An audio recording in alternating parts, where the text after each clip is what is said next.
I am Susan Sharp Campbell, Associate for Educational Ministry for the Presbytery of West Virginia, and this video is intended to give those who will be attending the Presbytery meeting on Thursday, November 21st, an overview of what to expect during the day. It is not intended to replace a careful reading of the materials in the advanced packet. In fact, you'll likely get more out of the video if you've already downloaded the packet so you can follow along. You may even want to pause the video after what I say about each report so you can read the entire report of that particular section. The November 21st Presbytery meeting will be held at Teays Valley Presbyterian Church. For those who need to look up directions electronically, it is located at 5339 Teays Valley Road in Scotts Depot, zip code 25560. The morning will begin with registration and refreshments at 9 a.m., and at 10 a.m. the meeting will be called to order. Before we get to the specifics of the meeting, however, there are a few things you'll need to do before you leave home. By now, you should have registered for the meeting, but if you have not done so, please call the Presbytery office at 304-744-7634 or email office@wvpresbytery as soon as possible. You will need to download the Presbytery packet, which includes the docket and written reports, onto your phone, tablet, or laptop before arriving, as Wi-Fi will not be available during the meeting. If you need a printed packet, however, one can be made for you at the office if you'll email or call the Presbytery office before 5 p.m. on Monday, November 18th. At each meeting of the Presbytery, we are partnering with the host church on a mission project. For this meeting, the church has asked for monetary donations for items for the New Branch's domestic violence shelter in Putnam County. When you arrive at the meeting, please locate the registration table and pick up your name tag and pay for your lunch if you haven't already done so. If you arrive before 10 a.m., you'll find refreshments and fellowship available. At 10 a.m., moderator Steve Hornbeck will call the meeting to order in the sanctuary. Steve is a ruling elder at First Presbyterian Church, Buchanan. Other people to note during the day particularly are Ed Thompson, our general presbyter, and Maureen Wright, our stated clerk. Together, they seek to ensure a well-run meeting. Please note that any time you speak during the meeting, even during Good News from the Pews, you should address the moderator, not those gathered in the pews. It's a matter of respect and courtesy for the office of the moderator. Onto the advanced packet of materials for the meeting. You'll find there are 3 sections to the packet: the docket with committee reports, a worship bulletin, and flyers with information on upcoming events in the Presbytery. This would be a good time to download the packet to the device you'll have with you if you haven't already done so. While I'll hit the highlights, please read the entire packet before arriving at the church so as to be as informed as possible about the work of the Presbytery and the business we will be conducting at this meeting. However, while I strongly encourage you to read the entire packet in advance, I just as strongly encourage you not to decide how you will vote before you get to the meeting. As Presbyterians who gather in councils to make decisions together, in those councils we trust that the Holy Spirit moves among us, helping us to discern where God is leading us to gather. So be familiar with the recommendations and the information in the advance packet, but come with an open mind, open to hearing the Spirit in the voices of one another, and even within yourself. On pages 1 and 2 of the advance packet, you'll note the proposed docket for the day. Those items marked with an asterisk indicate orders of the day, meaning that at those particular times we will move to those items, even if doing so means we postpone the issue at hand until later in the day. After the meeting's called to order, Kyle Key, pastor of Teays Valley Presbyterian Church, will bring greetings and share necessary information about the facilities. There then will be a time of opening business when we welcome new minister members in the Presbytery. We seek corresponding members, those ministers who work among us in our bounds, even though they remain members of other presbyteries. They will be given voice at the meeting and welcoming ministers visiting from other presbyteries. This is also the time when ruling elders who are attending a presbytery meeting for the first time as commissioners with voice and vote will be recognized. After the stated clerk has confirmed that a quorum is present, we will approve the docket that will guide our work. A quorum is 15% of our minister members, or 18, and 15% of our churches represented by a ruling elder, or 19. Next on the docket is the consent agenda, which can be found on page 3. The two recommendations found there, approving requests for excused absences, and that this morning's offering for worship go toward the Rise Against Hunger event we will be participating in, are recommendations that those planning this meeting thought were unlikely to generate discussion, and will vote on these at the same time with one vote. Please note that being on the consent agenda doesn't mean an item is considered unimportant or less important, just less likely to generate discussion. But if anyone present would like the opportunity to discuss the recommendation, any one person can ask that an item on the consent agenda be removed from there, and we will come back to it when the committee report is made. The next two items on the docket are the appointment of temporary clerks. These are ruling elders and ministers of word and sacrament appointed by the moderator, who will hand out any materials during the meeting and count any votes other than voice votes. And the appointment of the Standing Committee on Bills and Overtures, which will be members of the leadership team present, who would review any new business proposed to come before the body and make recommendations. Following these items of business, we'll join in our education focus for this meeting, a hands-on mission project where we will assemble 15,000 dry meals for Rise Against Hunger, an international hunger relief organization that distributes food and life-changing aid to the world's most vulnerable people. Everything will be provided, and those of us who are present will be the people power to get the meals together. While this is not a messy project, please be aware it can be a dusty one.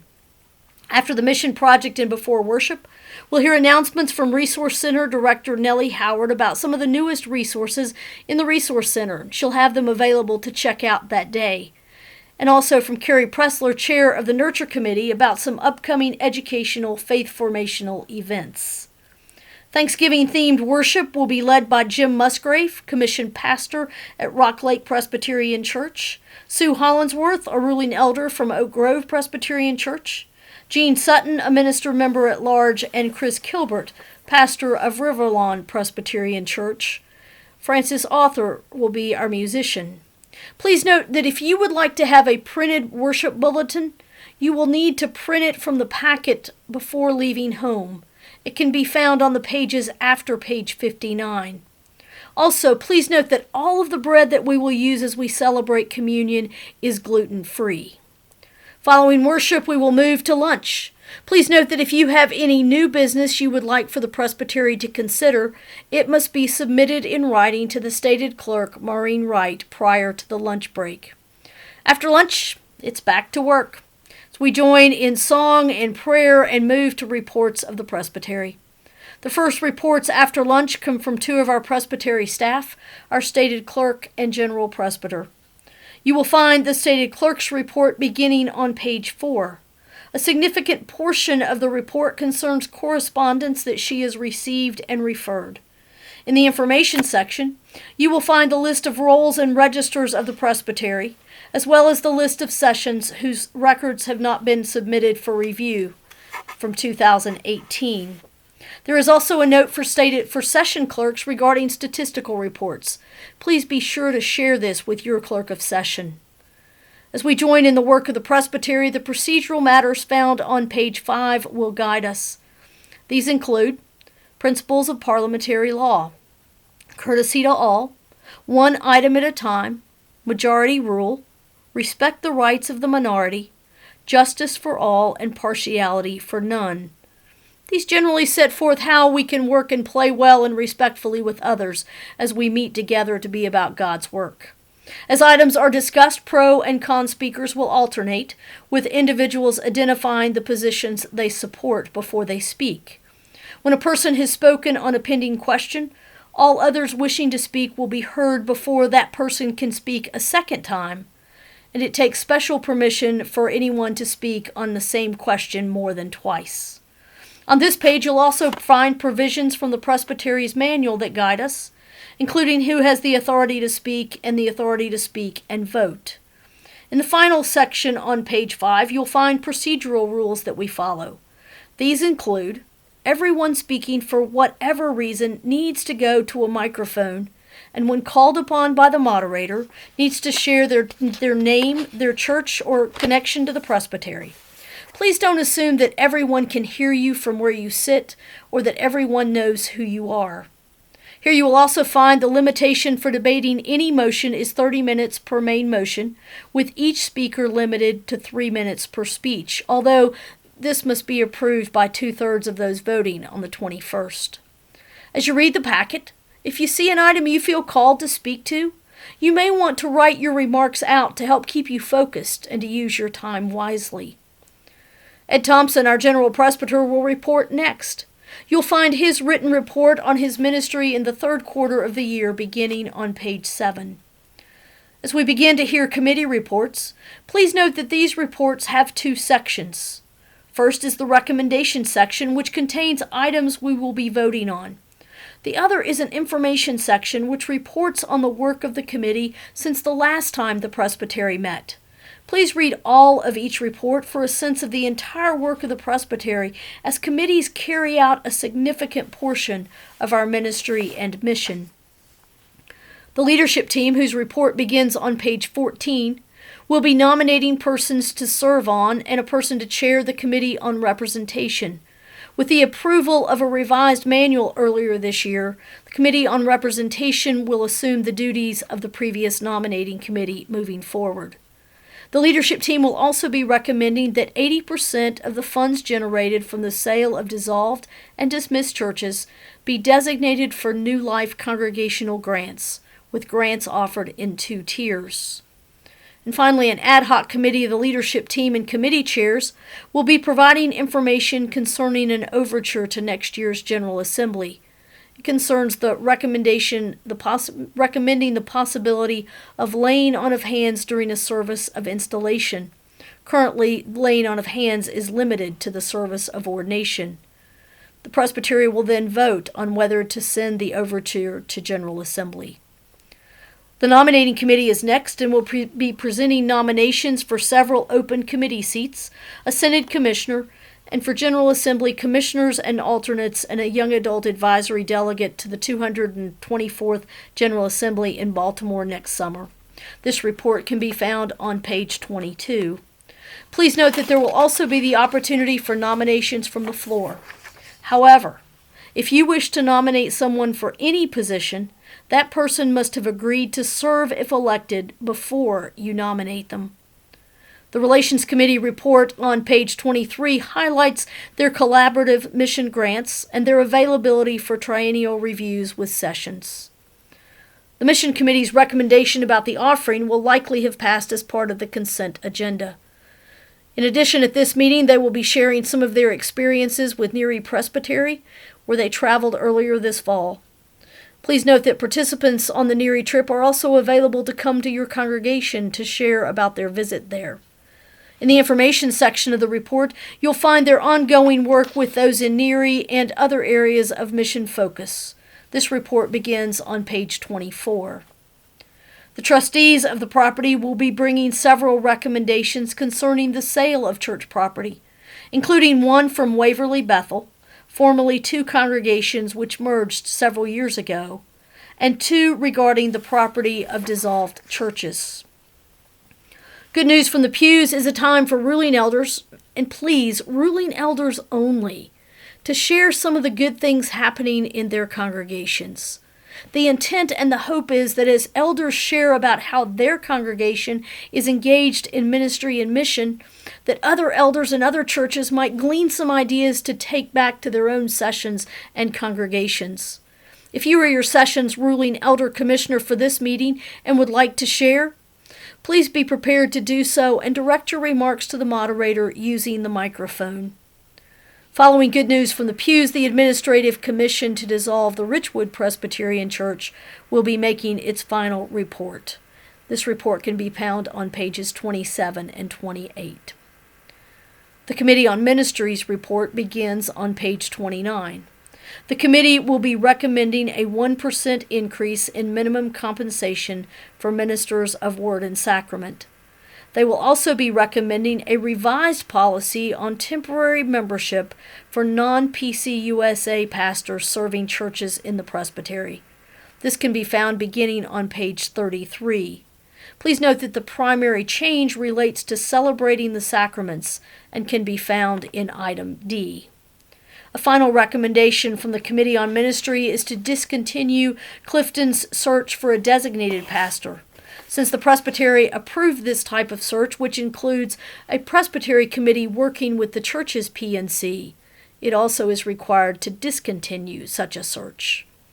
You'll find additional information about the committee's work beginning on page 30. In many aspects of its work, Committee on Ministry acts as a commission which reports actions taken as a commission to the Presbytery. Finally, under Committee on Ministry, as part of the meeting, 5 ruling elders will be recommissioned to particular service with congregations. And we will also be recognizing Larietta Ellis, pastor of Edgewood Presbyterian Church, who will be retiring at the end of the year. In the Stewardship Committee's written report, you will find information about the finances of the Presbytery, including the fact that we are operating with a $31,000 deficit as of the end of September, and will likely end the year in a deficit situation.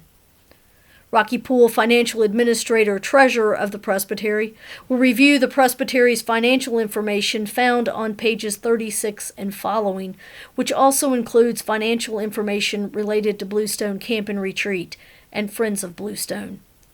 On pages 43 to 45, you will find churches listed by the per capita and shared ministry funds they have submitted. Please review this information for your congregation. You may want to ask your session why or why not these have been paid. The Vocations Committee report is found on pages 49 and 50. The committee is asking that several groups in the Presbytery be approved to preside at communion in 2020. Please note this approval is for a 1-year term. The first recommendation has to do with reapproving authorized lay preachers to preside as they provide pulpit supply for many of our churches. The second recommendation is for ruling elders to preside at communion in their churches of membership. They were first approved to do so this time last year and have now submitted an annual report, and the session minutes of their congregations have been submitted and reviewed. The third recommendation is to approve ruling elders who attended a training session in September of this year to be approved to preside at communion in their churches of membership in 2020. Approving these ruling elders to preside at communion in many cases enables some of our smaller congregations to celebrate the sacrament regularly. Please also note, as part of the information section of the Vocations Committee, they have approved a new inquirer, Lauren Davis, a student at Pittsburgh Theological Seminary and a member of First Presbyterian Church in Charleston. This will end the verbal reports from committees. However, please be aware that in the written packet you will find other reports for several committees, including the Administration Committee that has been looking at the budget and use of restricted funds and reviewing the Personnel Handbook, the Bluestone Committee that has been having conversations about what the future might look like there. The Committee on Representation's written report is a look at how we are doing in terms of the principles of unity and diversity and how we might do better. The Nurture Committee report highlights upcoming events to encourage and enable people in the Presbytery to learn and grow in faith. Following the written committee reports, you will find updates on the activity of the administrative commissions currently at work across the Presbytery. The end of the day brings a time to thank those committee members and chairs who are completing their term of service, and a time to install new committee chairs and Presbytery leadership for 2020. Although please note we won't be installing our new moderator until February. Andy Rice is attending a very important moderators training meeting in Louisville as we meet in Tays Valley. We will also address any new business that was given to the stated clerk before lunch. You will be asked to complete evaluation forms, and finally we will adjourn with a benediction by the moderator. Before leaving, please complete the evaluation form that you will be given in the afternoon. But if for some reason you don't have a chance to do so, you will find a fillable PDF form at the end of the packet that can be completed and returned online. Please don't overlook the evaluation form. The leadership team and others take seriously the comments and reflections that are shared on these. And finally, please remember that just because the meeting is over and you're on your way home, the end of the meeting does not mean that your responsibility is over. Your work continues as you take what you have learned and observed and share it with your session and also your congregation. Finally, at the end of your advance packet, you will come to a section of flyers about different events. These include information on mission collaboration cluster support grants available through the Relations Committee, the Expanding Your Ministry Toolbox courses in 2020, 4 courses designed to provide continuing education, particularly to commissioned pastors, authorized lay preachers, pastors, educators, and other congregational leaders. These courses are open to anyone who is interested. You'll find with that registration flyers for the first 2 courses, Preaching Beyond the Lectionary in January and Starting Something New in March. There's also information on the Montreat Youth Conference. We have space for 14 in July. And the Bluestone camp dates and information on applying to be part of summer staff. Please note that as you register, you will receive a hard copy of all these flyers, including an additional one on the Intergenerational Day of Service event to be held September 1st. Please take these back to your session and congregation and post them where they can be seen and encourage people to consider taking part. Congratulations! You've made it to the end of the video. I look forward to seeing you on the 21st at Tays Valley Presbyterian Church.